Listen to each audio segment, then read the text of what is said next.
Merhabalar sevgili dostlarım. Deniz Altın Astroloji kanalına hoş geldiniz. Bugün 19 Nisan 2023 Çarşamba günündeyiz. Ve ben yine değişiklik yaparak bir sabah karşınızdayım. Malum tutulma dedik, Ramazan dedik, bayrama doğru gidiyoruz. Hepimizin hayatında bir takım enerjiler değişiyor ve rutinlerimizin dışına çıkabiliyoruz. Çünkü günlük rutinler hakikaten beklemediğimiz gibi oluyor. Tempomuz yoğunlaşmış, ani sürpriz gelişmeler veya yön değiştirici durumlar yaşamış olabilirsiniz ve yaşıyoruz da. Ve bugün ben size hem bugünü anlatacağım ve çok özel bir gündeyiz. Evet, yarın yani 20'sinde bir güneş tutulması yaşayacağız ve bugün o güneş tutulmasının tam arifesinde bir günüz. Haftalardır konuşuyoruz 2023 yılının ilk güneş tutulması ve gerçekten de önemli etkileri olan bir tutulma ve bugün çarşamba günü boyunca Ay Koç burcunda zaten şu anda yaşıyoruz. Tutulmanın tam içerisinden geçiyoruz. Zaten tutulma yine Koç burcunda olacak ama tam Koç burcundan çıkmak üzereyken 29 derecede gerçekleşecek. Ve arkadaşlar bugün çok özel bir gün. Jüpiter'in Ay ile kavuştuğu bir gün. 23 derece Koç burcunda kavuşacak. Bakın, bazılarımız için çok önemli fırsatlar, büyük planlar, hayatımızın yönünü değiştirecek olasılıkları hayatımıza getirebilir ve bu şanslı saati bugün değerlendirmenizi tavsiye edeceğim. Akşam üzeri saatlerinde önce onunla başlamak istiyorum. Biliyorsunuz tam tutulma derecesine çok yakın olduğu için bu ayrıca önem arz ediyor. Bakın 19.26, 20.26, 19'unun akşam saatlerinde bu saati kullanın. Jüpiter'le Ay kavuşuyor. Bu ne demek? Şans demektir. Fiziksel, maddi, manevi, duygusal, bariz elle görülür, gözle tutulur ve diğer yandan da duygusal anlamda da manevi olarak da inanılmaz güçlü bir saat olacak. Tabii ki bir tutulma yaşayacağız ve tutulmalar aynı zamanda bir yeni ay. Şimdi bugün şu anda ayın fazı karanlıkta. Çünkü yeni aya doğru gidiyor. Ay ve güneş kavuşarak yeni ayda oluştuğu için ayın ışığı olmaz. Şimdi bugün bazı sonuçlanmalar getirebilir bize. Çünkü dediğim gibi tutulma yaşayacağımız için artık tutulma yaşıyoruz, aslında öyle söyleyebilirim. Ve sürpriz, beklenmedik gelişmeler olabilir. İyi yönde de olabileceğini söylüyorum ve çok önemli olabilir bunlar. Tekrar ediyorum, saat 19.26 20.26 arasında ufak tefek şansınızı deneyebilirsiniz. Çok önemli bir konuda karar vermek, niyetlenmek için çok özeldir. Arife günündeyiz. Zaten çok hani manevi değeri de çok güçlü günler. Bayram da arifesi aynı zamanda. Ve yılın bu zamanlarında özellikle yeni de bir zaten Kadir Gecesi atlattık, biliyorsunuz, geçti ve daha hala onun da içinden geçiyoruz. Manevi olarak bizim için çok önemli şeyler getirebilir bize. Ne istiyoruz, neye niyetliyiz, hedefimiz, planlarımız nedir? Ona göre bir niyet, bir şekil hayatınızda belirleyin arkadaşlar. Şimdi bugünün bu en önemli açısından sonra başka açısı yok ayın. Ha, bir de sabah 7 ile 8 arasında Ay Şiron'la kavuştu ama tam şu saatte etkileri devrede ama artık geçmek üzere. Bu da bizim için tesadüfi bir karşılaşma, beklenmedik bir yerden gelen bir haber gibi düşünebilirsiniz. Bakın, şimdi burçlarımızdan bahsedeceğim. 12 burcun bugün, yarın ve tutulma evresinde olduğumuz için önümüzdeki 6 ay etkisini sürdürecek konu başlıklarından bahsedeceğim. Buraya notlarımı aldım. Çok uzun değil, kısa kısa bahsedeceğim. Fakat bunlar hepimiz için çok önemli olabilir arkadaşlar. Ve hemen bugünün güzel saatlerini söylüyorum. Bugün bakın, şanslı bir gün olabilir. Dediğim gibi ve bugün ilk saati özellikle öğleden sonraya denk geliyor. Bu da çok önemli bir şey. 12.56 14.03, bakın en güzel saatlerden bir tanesi. İlişkinizi, işinizi, önemli bir hayatınızla ilgili konuyu başlatmak, teklif almak, teklif vermek, Finansal konularla ilgili ufak tefek böyle girişimler olabilir. Bakın değerlendirin. Diğer saatimiz 20-28, 21-21 akşam saatlerine geliyor. Ailevi konularda bunlar çok önemli, çok değerli, çok kıymetli olabilir. Ve son saatimizde artık 20'sine geçiyoruz. Yani Perşembe günü o tutulmanın gerçekleşeceği saatlere yakın 02.43, 03.36 saatleri arasında olacak. Ve onun yanı sıra hemen ben 20'sine geçtiğimizde tutulmanın saatini de tam olarak size söylüyorum. 20'sine geçtiğimizde sabaha karşı 06.12 ile 07.12 arasında tam olarak tutulma sürüyor olacak. Tam gerçekleştiği saat ise 07.12'de olacak. Ay ve güneş kavuşuyor. Bir yeni ay meydana getiriyor ve aynı zamanda bir güneş tutulması. Biliyorsunuz güneş ayla kavuştuğunda zaten hani ışığı olmaz. Gökyüzünde de ayın ışığı olmaz. Bu bir yeni ay ama tutulma olduğu için her ay yaşadığımız yeni ayların bir belki 100 katı daha güçlü bir enerji olarak düşünün. Yani bizim hayatımıza girecek kavramlar, konular, yenilikler, değişimler çok daha kalıcı, çok daha uzun vadeli sonuçlar getirecektir. Hatta ben size diyebilirim ki 17-18 yıllık bir döngünün tamamlanması ve yeni bir döngünün başlaması olarak düşünebilirsiniz. Bu yeni ay çok önemli bir yeni ay. Yılın en önemli yeni ayı. Çünkü bir tutulma olduğu için. Ve hemen ardından mesela Güneşle Ay 29 derecede kavuşacak. Ardından Ay Boğa'ya ve Güneş de aynı zamanda Boğa burcuna geçiş yapacaklar ve Plüto'ya kareleri olacak. Dolayısıyla hemen Arife'den sonraki bayramın ilk günü, ikinci günü özellikle mesela bu Plüto ile Güneş karesi sert etkiler verebilir. Ona biraz lütfen özen gösterebiliriz. Biraz özellikle ailevi konularda malum bayram herhangi bir temasımız olacaktır. Tanışmalar olabilir, bayramlaşmalar, belki kırık kalpler varsa onları onaracağız. Bunlar için kullanın. Bilhassa lütfen agresyona dikkat, çünkü Marsyen bir şey olduğu için, tabii tutulma olduğu için tabii Mars burada öfkemizi de hareketlerimizi de kontrolsüz şekilde getirebilir. Dünya üzerindeki ve Türkiye üzerindeki olaylardan bahsetmiyorum ben burada. Bu anlamda zaten tutulmalar her zaman ardından mutlaka çok sarsıcı durumlar getirir. Bunları daha sonra belki daha fazla yaşayabiliriz, hemen anında yaşamasak da, ama önemli. Çok çok çok önemli bir tutulma. Hemen burçlara geçmeden küçük bir şey daha hatırlatmak istiyorum. Zaten söyledim. 29 derece öncü burçlar ve sabit grup burçların da ilk 5 derecesi etki alıyor dedim. Yani akrepler, boğalar. Bu da demek oluyor ki Türkiye için de çok önemli bir tutulma. Çünkü Türkiye'nin güneşi 5 derece akrepte arkadaşlar. Ve yükselenimiz Mars ve bir de hani Mars da Yengeç burcunda, yani yükselimiz Yengeç. Dolayısıyla ülkemiz adına da çok önemli bir devir, çok önemli bir evre değişime uğruyor, kapanıyor. Yeni bir başlangıç için önemli günlerdeyiz. Bu kadarını söyleyeyim sizlere. Şimdi hemen burçlarıma geçiyorum. Bakın bugün 19'u 20'si ve tabi bundan sonraki 6 ay, bakın koçlar, hayatınızın çok önemli bir evresindesiniz. Özellikle bugün doğmuş koç burçları, doğum gününüz kutlu olsun. Bundan sonraki hayatınız çok farklı ilerleyebilir.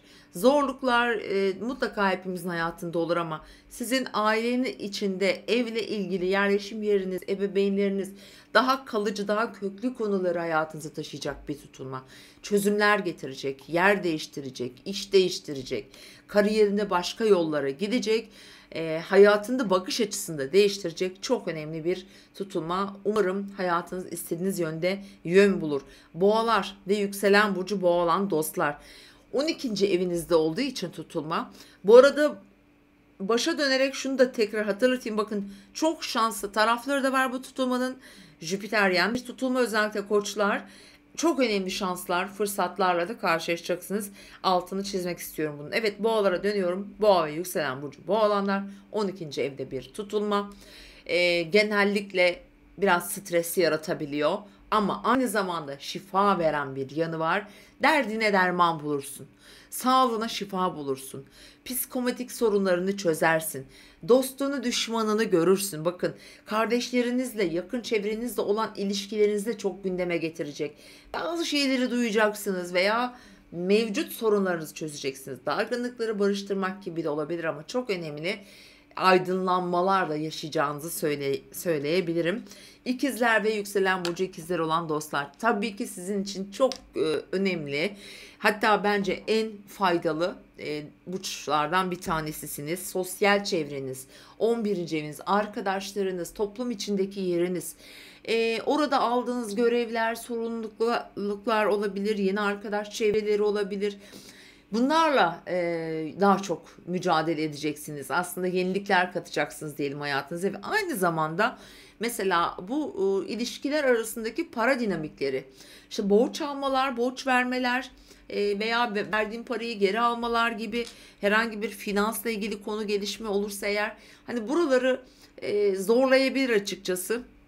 Özellikle de tabii Merkür de retro yapmaya başladığı için bugünden itibaren sevgili siz ikizler, aldığınıza verdiğinize biraz dikkat edin. Hani belki biraz zorluk çıkabilir daha sonrasında ama eski arkadaşlar inanın tekrar gündeminizde olacak. Yengeçler ve yükselen burcu yengeç olanlar sizin hayatınızda çok önemli. Özellikle 29 dereceler, yani yengeç burcunun son 10 gününde doğmuşsanız tabii etki çok alıyorsunuz. Hayatınız, kariyeriniz, hedefleriniz, bulunduğunuz pozisyon, iş değişiklikleri, görünümünüz, ilişkilerdeki bakış açılarınız, bakın her anlamda çok önemli. Çünkü aynı zamanda Mars da burcunuzda. Tabii ben burada şuna dikkat edin derim. Mesela işten ayrılma, aniden iş değişikliği gibi durumlar getirebilir. Bu sizi demoralize etmesin lütfen. Burada yeni fırsatların geleceğini lütfen unutmayın. Sevgili yengeçler, hayatınız gerçekten değişime uğramış olabilir ve bundan sonraki süreçte çok büyük yenilikler sizi bekliyor diyebilirim. Özellikle meslek hayatında. Aslanlar ve yükselen burcu aslan olan dostlar, çok şanslı bir tutulma gerçekten. Çok yeni şeylere başlayacaksınız. Kişisel anlamda eğitim, öğrenim, fiziksel bir şeyleri somutlaştıracak durumlar, hukuki süreçler de olabilir bu. Kendinizi geliştirmek, farklı ülkelere seyahatler mesela düzenlenebilir, turlara katılabilirsiniz. Ve burada bir 12. ev konuları da söz konusu olacaktır. Hani biraz kendinizi öne çıkarmak, biraz daha popüler olmak isteyebilirsiniz. Böyle arkadan bir şeyleri planlayabilirsiniz uzun vadede. Bakın, uzun vadede bence aslan burçların birçoğu yurt dışına gidecek gibi veya uluslararası konularda bir şeyler yapacak gibi duruyor. Evet, Başaklar ve sevgili yükselen Başaklar. Finansal konularda çok önemli atılımlar, girişimler yapabilirsiniz. Bakın, borçlar, krediler, yatırımlar, yeni bir işe girişme veya mevcut işinizde bir şekilde bir şeyleri büyütmek anlamında yeni ekip oluşturmak, yeni çevreler edinmek bu anlamda çok önemli olacak. Bakın, mesela mali durumunuzla ilgili konuları biraz çevrenizle paylaşabilirsiniz, arkadaşlarınızı dahil edebilirsiniz. Ama şurada ben parantez açarak şunu belirtmek istiyorum. Özellikle Başak burçları, bir işe girişiyorsanız hani böyle arkadaş, eş, dost, evet fikir sorun ama gene de kendi bildiğinizi okuyun. Son kararı siz verin demek istiyorum. Teraziler ve yükselen burcu terazi olanlar. Şimdi tabii ki değerli teraziler, 7. evinizde bir tutulma, bir yeni ay, bir ilişkiye başlama olasılığı çok yüksek burada. Her türlü ilişkiyi düşünebilirsiniz. Evlilik olur, ortaklık olur, yeni bir iş projesi olabilir, yeni bir hukuki süreç başlar. Çok uzun yıllardır beklediğiniz bir konu gündeme gelebilir mesela. Bu sizin mesleki anlamda tatmin edecek bir şey de olabilir. Kariyerde bir yükseliş olabilir. Yıllardır istediğiniz mesela bir bölüm okumuşsunuzdur ama bir türlü o fırsatı bulamamış, o işi yapamamışsınızdır. Pat diye böyle bir durum söz konusu olur. Yani bir haritalarınıza baktırmanızı tavsiye ederim. Terazilerin hayatlarında, mesleki durumlarında, ailevi durumlarında olsun çok önemli yenilikler, gelişmeler sizi bekliyor. Akrepler ve ve yükselen burcu akrep olanlar, sizler için de ben zor bir tutulma olmayacağını düşünüyorum. Bilhassa sağlığında şifa bekleyen bir akrepsiniz. Bakın, şifalanıyorsunuz, iyileşiyorsunuz. İşle ilgili, çalışma koşullarıyla veya çalıştığınız insanlarla sorun yaşadınız. Dargınlık, kırgınlık, bilmem bir şeyler oldu falan böyle. Bunları çözebilirsiniz. Bakın, bir seyahat de geliyor. Seyahatlere de çıkacaksınız. Belki yeni bir turizmcisiniz diyelim ki, yeni bir anlaşma yapılacak.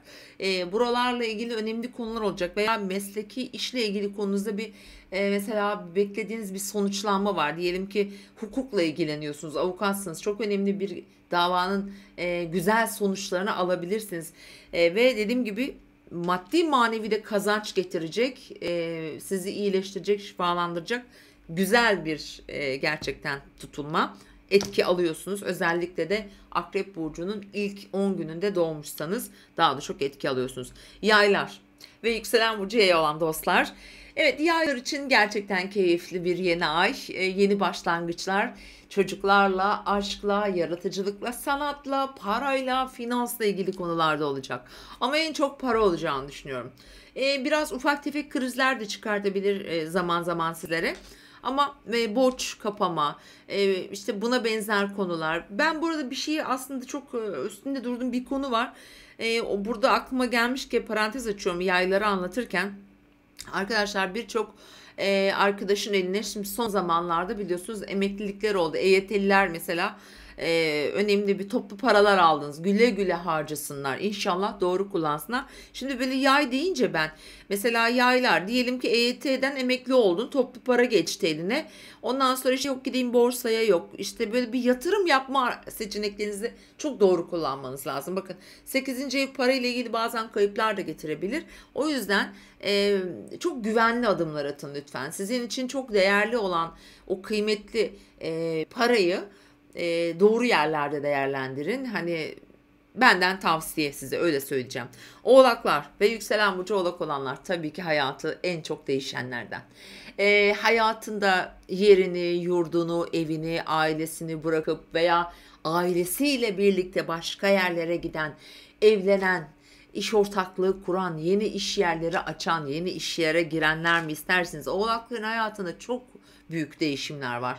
Çok ciddi etkileri oluyorlar. Yine oğlaklar için de bence doğum haritalarına baktırmalarını tavsiye ederim. Özellikle ortaklı işlerde de çok önemli gelişmeler bekliyor. Oğlakları zaten şu an bence mutlaka vardır, yani bunların işaretleri gelmiştir. Benim size tavsiyem bu 20 günü iyi değerlendirin. Yani 15 Mayıs'a kadar çok önemli kararlar almayın.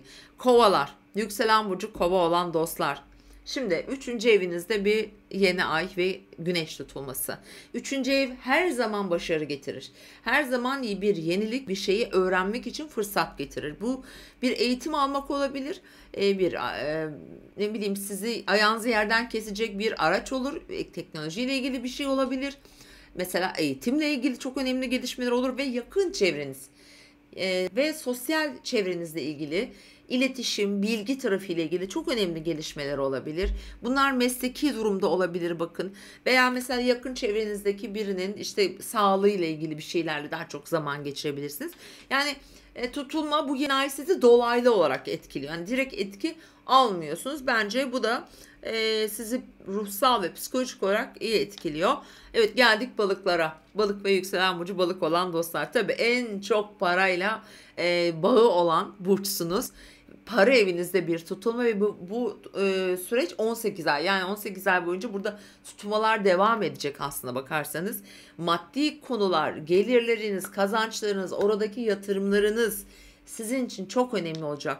Benzer şeyleri size de söyleyebilirim. Bakın, yatırım yapmayı planlayan sevgili balıklar, özellikle yükseleni balıklar, lütfen bunları iyi planlayın. Doğru yatırımlar yapın. Kayıplara uğrayabilirsiniz. Ekonomiyle ilgili çok iyi bilmediğiniz bir şeyin içine girmeyin. Yani yatırımsal bakımdan söylüyorum bunu. Ve tabii çocuklar, aşk hayatı, finansla ilgili konular yine burada, yaratıcılık gerçekten çok ön planda olacak. Yani balıklar aslında paralanıyorlar diyebilirim. Ama parayı tabii ki doğru değerlendirmek, doğru kullanmak önemli olan. Yani bir şeyin varlığı değil, onu tutabilmek, onu çoğaltabilmek mühim olan. Biraz önce EYT konusunu da o yüzden açtım. Yıllarca emekliliğini beklemiş bir insan, onun için çok değerli olan o birikimi çok iyi değerlendirmek zorunda. Hele ki başka bir birikimi yoksa, son parasıysa, belki de başka öyle bir gelecek bir paran yoksa, o zaman daha da tabii ki önemli olur. Lütfen dediğim gibi en azından danışın. Danışmadan, birbirine sormadan bilmediğiniz yatırım araçlarını değerlendirmeyin. Özellikle bu süreçten bahsediyorum. Sevgili dostlarım, umarım tutulma hepinize mucizeler getirsin, mucize kapıları açsın diyorum. Uranüsyen bir tutulma, evet, gerçekten mucizeler de getirecektir. Hayatınızdaki değişimleri ben buradan bile hissediyorum. Yazın lütfen bana. Şu an bu videoyu izleyen arkadaş boşuna değildir. Buna denk gelmişsen inan bir nedeni vardır. Bu duydukların mutlaka bir sebebi vardır. Abone olmayı lütfen unutmayın. Yorum yazmayı ihmal etmeyin lütfen arkadaşlar. Bakın, ben üzülüyorum, bakıyorum, diyorum yine beğenmemişler videomu ve yine hoşlanmamışlar gibi düşünüyorum. Çünkü YouTube böyle çalışıyor. Bizim burada var olabilmemiz için sizin o beğen butonuna basmanız ve oraya bir yorum bırakmanız önemli sevgili dostlarım. Beni her zaman takip eden, sürekli bu dediklerimi yapan kıymetli dostlarım, tabii ki sizler için söylemiyorum ama unutan arkadaşları hatırlatmak istiyorum ve aramıza yeni katılan, kanalımıza yeni abone olan herkese de hoş geldiniz diyorum. Hepimizi çok büyük şanslar bekliyor olsun inşallah diyorum. Evet, kendinize iyi bakın. Tekrar görüşmek üzere diyorum. Hoşça kalın.